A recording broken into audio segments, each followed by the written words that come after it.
So ito na mga kababayan ang pinakamainit na balita na ating nasagap ngayong araw mga kapatid patungkol po sa pinakamalinis na congressman sa balat ng lupa na walang iba kundi si Congressman Leandro Libiste na ngayon mga kapatid ay nahaharap po ito sa napakalaking kontrobersya matapos po niyang ibenta sa Meralco mga kababayan ang nasabing prangkisang ipinagkaloob sa kanya ng gobyerno ng libre. Nako, mga kapatid, biruin nyo yan.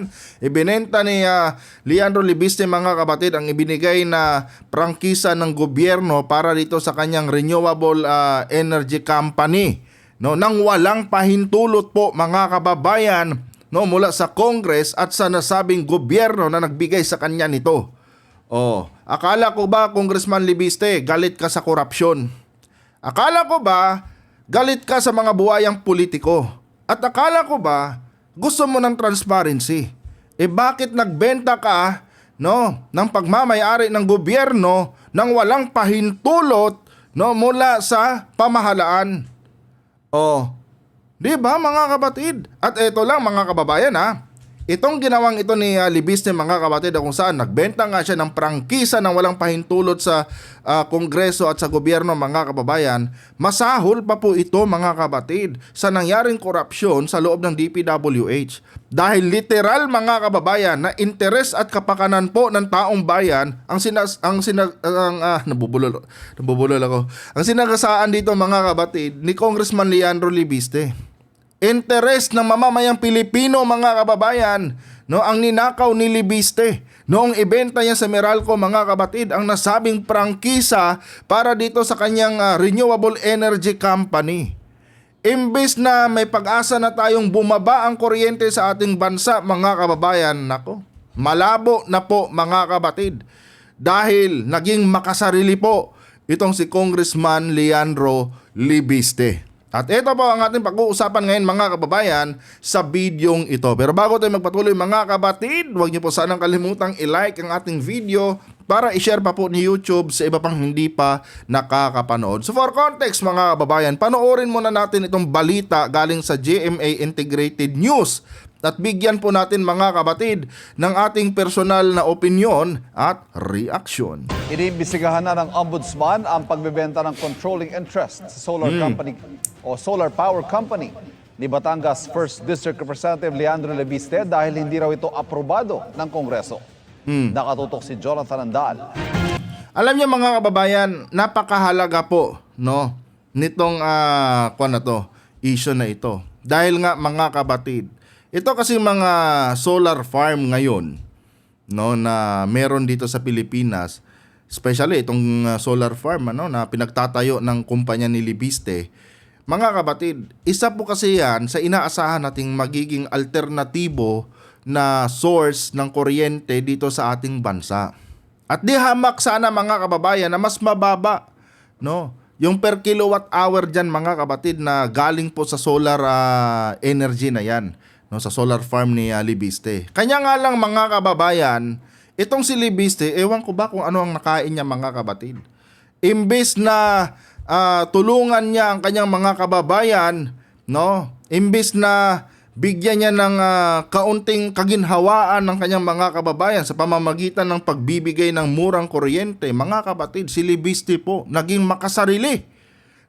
Ibinenta niya mga kabatid sa Meralco yung nasabing shares ng kanyang kumpanya. Ngayon tuloy mga kabatid, wala na. Lutong Macau mga kababayan ang mangyayari ngayon sa presyo ng ating kuryente, especially dito sa NCR mga kababayan. Dahil ang NCR po mga kabatid ay hawak po yan ng Meralco, pati yung mga katabi nitong mga probinsya. Hawak po yan ng Meralco. Imbes na may aasahan tayo ngayong mababang kuryente kapag natapos itong nasabing proyekto, wala na mga kabatid. Dahil panigurado, manipulado na po ng Meralco ngayon mga kababayan yung mga kuryente na maibibigay nitong mga solar farm na pagmamayari dati ni Congressman Libiste. Biruin mo, binigyan ka ng gobyerno ng libreng prangkisa, para mas mapabilis yung production mo, dito sa mga solar farm na ito. Tapos ngayon, ibinenta mo sa pribadong kumpanya. So saan ang pagiging makabayan mo dyan, Congressman Leandro? Akala ko ba para sa bayan yung ginagawa mo? Itong ginawa mong pagbibenta mo, no, ng prangkisa na ibinigay sa iyo ng gobyerno ng libre, itong ginawa mong pagbibenta mo ng shares, no, dito sa mga solar energy ng kumpanya na ginawa mo, no. Ito po'y malaking kataksilan sa taong bayan. Oh, kaya binigyan ka ng gobyerno noon ng prangkisa thinking na makakatulong ka sana sa mga kababayan mo. Oh, in good faith yun eh. Hindi ka na nga pinagbayad eh. Libre na nga eh. No? Tapos ngayon, anong ginawa mo? 'Di ba? Oh, kaya mga DDS, ayaw nyo ba ng mababang kuryente? 'Di ba? Ayaw nyo ba na bumaba ang presyo ng per kilowatt sa inyong lugar? Oh, imbes na magbabayad kayo ng 13, baka umabot na lang sana ng 3 piso per kilowatt hour. Ayaw nyo ba ng ganon? Oh, tingnan nyo tong ginawa, no, ni Congressman Leandro Libiste. Imbes na makatulong siya sa taong bayan, sarili niyang kapakanan ang inuna niya. Oh, 'di ba? Binigyan ka ng libreng prangkisa para mas lalo kang ma-inspired, no? Na itayo yung mga sinasabi mong solar farm, tapos ngayon nung nasayo na yung prangkisa at nakapagsimula ka na, ibinenta mo sa pribadong kumpanya. Oh, ganon katarantado mga kababayan itong si Congressman Leandro. Galit daw sa mga kurap. Galit daw sa mga buhaya, mga kabatid. Pero itong ginawa niya, no, pagiging buhaya na to mga kababayan. Or buhayang-buhaya na siya dito. Oh, wala pang pahintulot mga kapatid ha. Take note. Walang pahintulot ng ibinenta yung nasabing prangkisa na ibinigay ng gobyerno para dito sa kanyang renewable energy company. 'Di ba? Meron pa mga proseso dapat mga kapatid na pagdadaanan bago ma-transfer yung prangkisa na yan eh. Pero si Leandro Libiste mga kababayan, masyado niya tayong blind mga kapatid doon sa kanyang Cabral files na pinagyayabang noong mga nakaraang linggo. And eto na nga mga kababayan. Kaya pala nag-iingay itong si Leandro Libiste, no, nito mga nakaraang linggo mga kapatid. Kasi nga mga kababayan, gusto niyang ilihis ang atensyon ng taong bayan, no, dito sa mga allegedly Cabral files na hawak niya. Na kung saan ninakaw lang din naman niya mga kapatid sa opisina ni Yossi Cabral. Oh. Yung kasiraan ng kanyang mga kapwa congressman mga kapatid, ginagamit na pananggalang ni Leandro Libiste, no, para hindi natin mapansin yung mga katarantaduhan na pinaggagawa niya. Oh, 'di ba? Kaya pala ang ingay-ingay nitong hinayupak na ito nung mga nakaraang araw, mga kababayan, no? Kasi nga meron din siyang pinagtatakpan na masangsang na baho, no? Masangsang na krimen ang kanyang ginawa. At eto ngayon, ibinenta niya yung nasabing franchise na ibinigay sa kanya ng libre ng gobyerno, in good faith yun ha, dahil mga kapatid, ang akala ng gobyerno, kapag natapos itong kanyang proyekto, itong renewable energy company na kanyang sinimulan, kapag yung mga solar farm na kanyang ginawa, kapag natapos yan, no, ang akala ng gobyerno, makakatulong ito sa taong bayan. Ngayon mga kapatid, wala na. Wala na tayong aasahan. Dahil mga kababayan, ibinenta na po ni Libiste ito sa Meralco. 'Di ba? Panakip butas lang pala niya yung Cabral files. Oh, ngayon, nabuking ka, no, sa ginawa mong katarantaduhan. Anong masasabi mo ngayon, Congressman? Asan na yung sinasabi mong transparency? Oh, and this is a betrayal of public trust mga kapatid. Sa totoo lang, betrayal of public trust po ito. Dahil yung prangkisa na hawak niya, pagmamay-ari po yun ng gobyerno. Ibinenta niya mga kababayan ng walang pahintulot sa gobyerno. Tuloy! franchise, hindi mo ninegosyo. Eh, yung batang-bata ka, ninegosyo mo yung franchise. Wala ka ba kahiyan? Anong klaseng Pilipino yan? Maanghang ang tirada ni Ombudsman Jesus Crispin Remulla kay Batangas 1st District Representative Leandro Leviste. Sa kanyang radio program kaninang umaga, sabi ni Remulla, iniimbestigahan na ang anyay pagbenta at paglipat ni Leviste sa prangkisa na nakuha ng kumpanya nito sa sektor ng solar energy na hindi anya inaprubahan ng Kongreso. Walang consent ang Congress sa transfer ng franchise na yan. Critical yan. National franchise. National Foundation. Renewable energy, critical to the national life. Tapos ganun lang. Na-flip. Bebenta mo, flip mo lang. Na-flip. Nanay mo pa, senador? Noong 2019, nakakuha sa Kongreso ng 25-year franchise ang solar company na pag-aari ni Leviste, anak ng nakaupo noong si Senador Loren Legarda. Nitong 2025, ibinenta ni Leviste sa isang power firm ang malaking bahagi ng kanyang shares ng kumpanya na nagkakahalaga ng 18.26 billion pesos. No, di ba? Kaya ang ingay niya nung mga nakaraang linggo, mga kapatid. No, nung mga nakaraang buwan. Di ba? Pansin nyo ba? This 2025 lang niya ibinenta daw, mga kababayan. At para hindi mahalata yun, mga kapatid, no? Nagbida-bida siya. Ginamit niya itong Cabral files na kanyang ninakaw doon sa opisina ni Yusek ni Yusek sino ba? Cabral, no? Ginamit niya yon bilang panakip butas, bilang pananggalang, no? Para hindi mapansin itong katarantaduhan na kanyang ginawa. Di ba? Saan kayo niyan, mga kababayan? Galit sa korap. No? Galit sa mga buhayang politiko. Gusto ng transparency, pero siya mismo, mga kabatid, walang transparency. Oh. Ibinenta mo yung prangkisang ibinigay sa'yo ng gobyerno ng libre. Binigay na nga sa'yo ng gobyerno ng libre yun eh. No? Dahil ang akala ng gobyerno, kapag natapos yung nasabing proyekto mo, makakatulong yan ng malaki sa taong bayan. Alam nyo ang domino effect nito, mga kapatid? Maganda sana eh. No? Kung hindi binenta ni Leviste yan sa mga pribadong sa Meralco, no? Kung hindi niya binenta sa Meralco yan, at bumaba yung kuryente sa ating bansa, marami sana mga investors, mga kapatid, ang papasok dito. Alam nyo ba na isa sa mga rason kung bakit umaayaw yung mga investors dito sa bansa natin dahil sa sobrang taas, mga kababayan, ng presyo ng kuryente. Kuryente po, mga kapatid, ang pangunahing dahilan kung bakit walang investors or bakit nagbaback out yung mga investors dito sa ating bansa. Dahil sa presyo pa lang ng kuryente, mga kapatid, sunog na yung kanilang puhunan.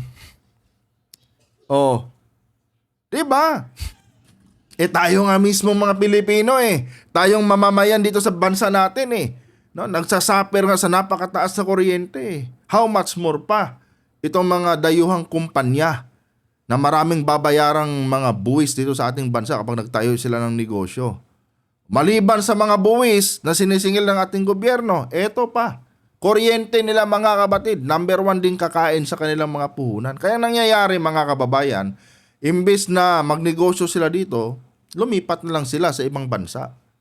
Imbes na papasok sana yung mga investors dito, mga kapatid, wala na. Kasi tinitignan pa lang nila no? Yung mga investors kasi, yung mga malalaking mga kapitalista galing sa ibang bansa, nagtatanong-tanong din yan sa kanilang mga sa kanilang mga counterparts. Kamusta ba ang business diyan?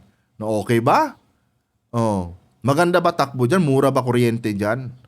Oh, syempre, mga kapatid, based from their experience, sasabihin din talaga nila, wala, lumipat kami.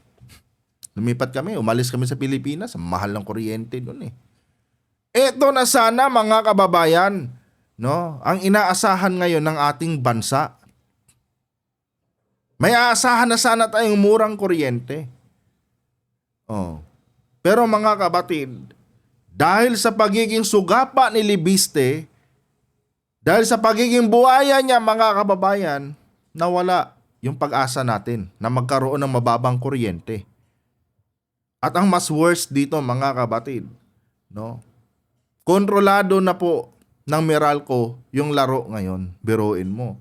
sila ang magbibenta ng kuryente, no? Sila yung supplier at sila din yung buyer. Oh. So diyan pa lang mga kapatid, meron ng tinatawag na manipulation sa presyo. Oh, sabi ng Meralco ngayon, inangkat namin 'to ng halimbawa, ganito. 100 pesos per kilowatt. O kailangan naming ibenta sa inyo 'to ngayon ng 200 pesos or 150 pesos. 'Di ba? Ganon mga kababayan, ang negative effect nito, nitong ginawa ni Libiste. Ganon ang negative effect nito sa ating bansa. Imbes na may maipagmamayabang na tayo ngayon sa mga investors, no? Mura ng kuryente sa Pilipinas, punta na po kayo dito. Pwede na kayo mag-business dito. Imbes na pwede na tayong magyabang na mura ng kuryente natin, wala na. Dahil hawak na ngayon ng pribadong kumpanya, mga kababayan, yung renewable energy na ginawa ni Libiste. Sasabihin ng iba dyan, kay Libiste naman yan nasa kanya naman yung kwan Hoy, para sa kaalaman nyo, especially itong mga DDS sa mga hunghang, no? Kung hindi yan binigyan ng prangkisa ng gobyerno, hindi yan maitatayo ni Libiste. Hindi siya pwede magtayo yan dito kung walang franchise yan. 'Di ba? Nandun na tayo na kay Libiste yan. Pero, hindi maitatayo, hindi makakapag-put up ng ganyang business si Libiste dito kung hindi dahil sa gobyerno. Take note mga kababayan yung prangkisa na yan, na-acquire yan ni Libiste mga kapatid during Duterte administration. 'Di ba? Kahit man lang sana isipin ni Libiste yung mga kababayan yung mga DDS. Ito magbibinipisyo yung mga kababayan kong mga DDS. Dahil pag natapos ang proyektong ito, bababa na ang kuryente sa kanilang lugar. Pwede pa sanang gamitin ni Sara Duterte itong propaganda Dahil parte ito ng legasiya ng kanyang ama. Pero mga kababayan, tignan nyo si Libiste. Naging makasarili ang kupal, mga kapatid. Diba? Biruin nyo yan. Anong klaseng kwento? No? Sasabihin ng mga DDS, dapat daw pamarisan si Libiste. Gusto nyo ba ng ganito? Makasarili, buwaya? Diba?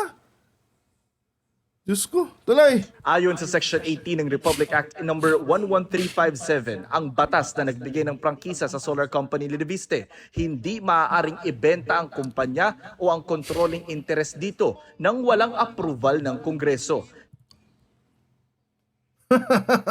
Di ba? Paano to mga DDS?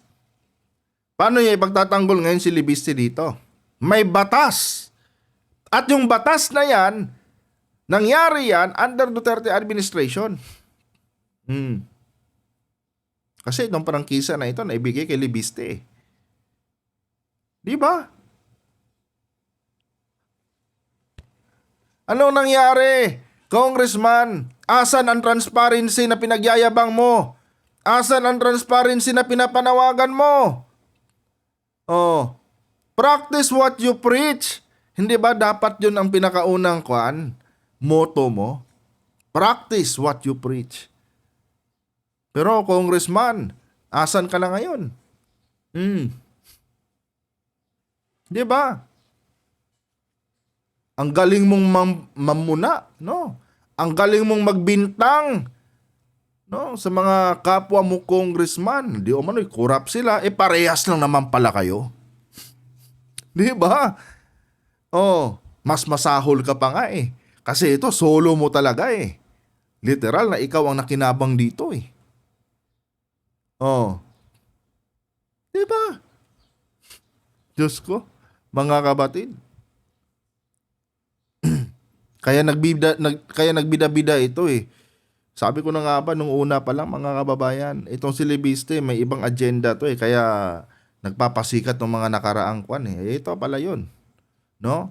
Ginawa niyang panakip butas yung issue ni Yusek Cabral, no? para hindi mapansin itong katiwaliang ginawa niya, mga kapatid. Diyos ko. Sabi ni Remulla, mas mabigat ang issue sa prangkisa ni Leviste kaysa hawak nitong tinatawag na Cabral Files na listahan umano ng mga pinondohan ng DPWH sa mga congressional district mula 2023 hanggang 2025 na nakuha raw ni Leviste sa opisina ni yumaong dating DPWH Undersecretary Cathy Cabral. Correction lang, no? Hindi niya nakuha yon, no? Ninakaw niya yun doon. Dahil labag sa loob ni Cabral, nung kunin niya yung mga files na yan. Technically, ninakaw niya. Sinaktan pa nga si Cabral eh. 'Di ba? Hindi yun in good faith na nakuha niya. Yung mga nasabing Cabral files na yan na ginawa niyang panakip butas dito sa kanyang katarantaduhang ginawa. Ilabas niya, subukan niya ilabas niya. Matingnan Pag may natin dokumento, pag merong pupulutin, backup. no? The document he got when Cabral was alive is not the same document as when she is dead already. Because there's nobody to authenticate it. This is Congressman Leandro. Irrelevant na yun. Si Irrelevant na yun. Oo. Irrelevant na yun. Sinong Tama, mga kapatid, ano? Yung dokumentong hawak ni Leviste ngayon na ginagawa niyang panakip butas dito sa malaking katarantaduhang ginawa niya, hindi na po yun the same document doon sa documents na doon sa hawak ni Yusek Cabral. Bakit ka mo?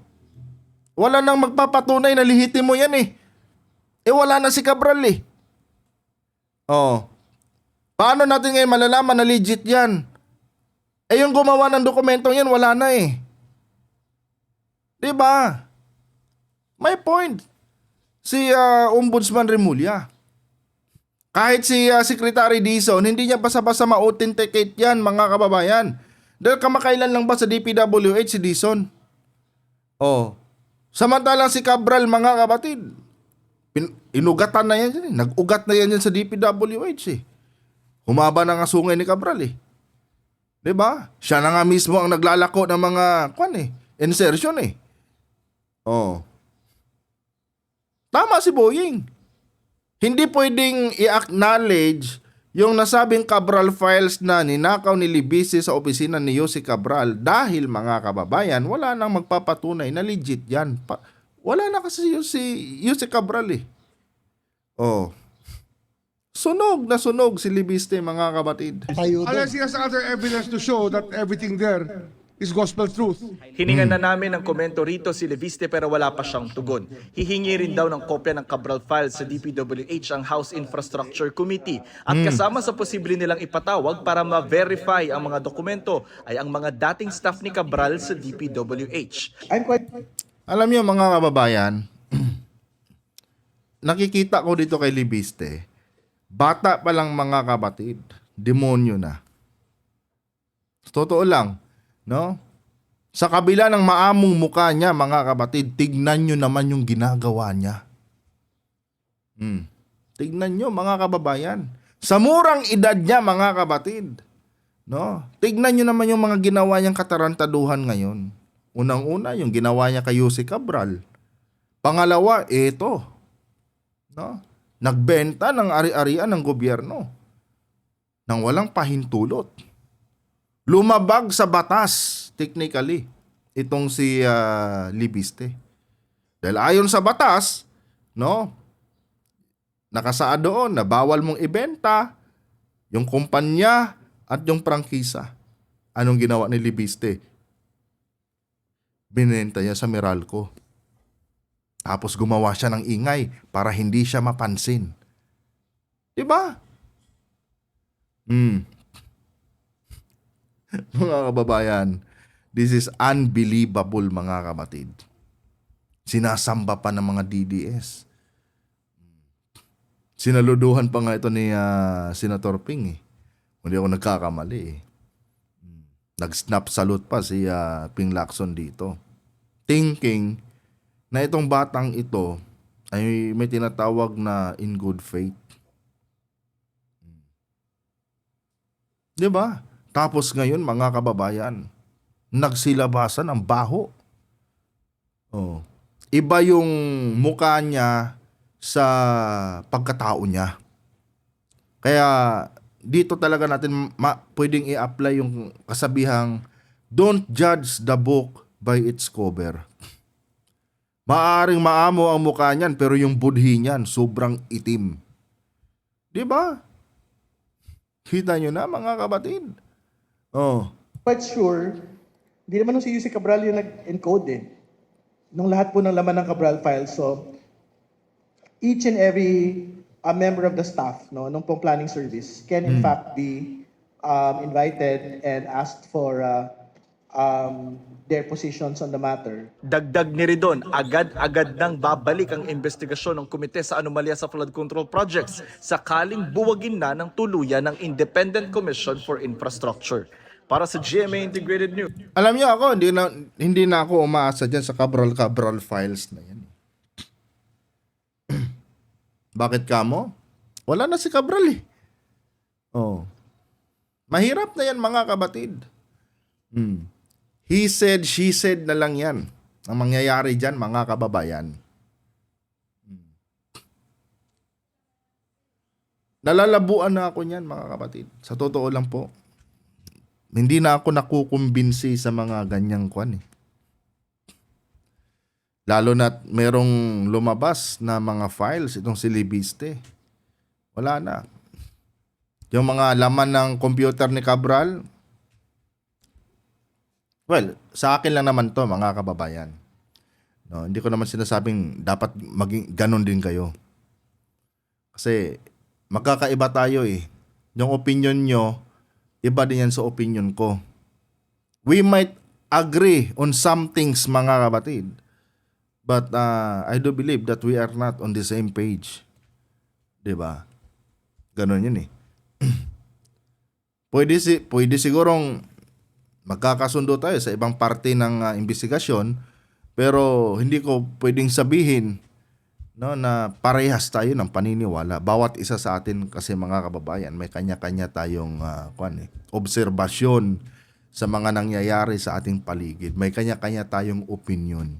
Kaya nga lagi kong sinasabi sa inyo, hindi ko ginawa itong video na ito para impluwensyahan kayo o paniwalain kayo sa mga bagay na pinapaniwalaan ko.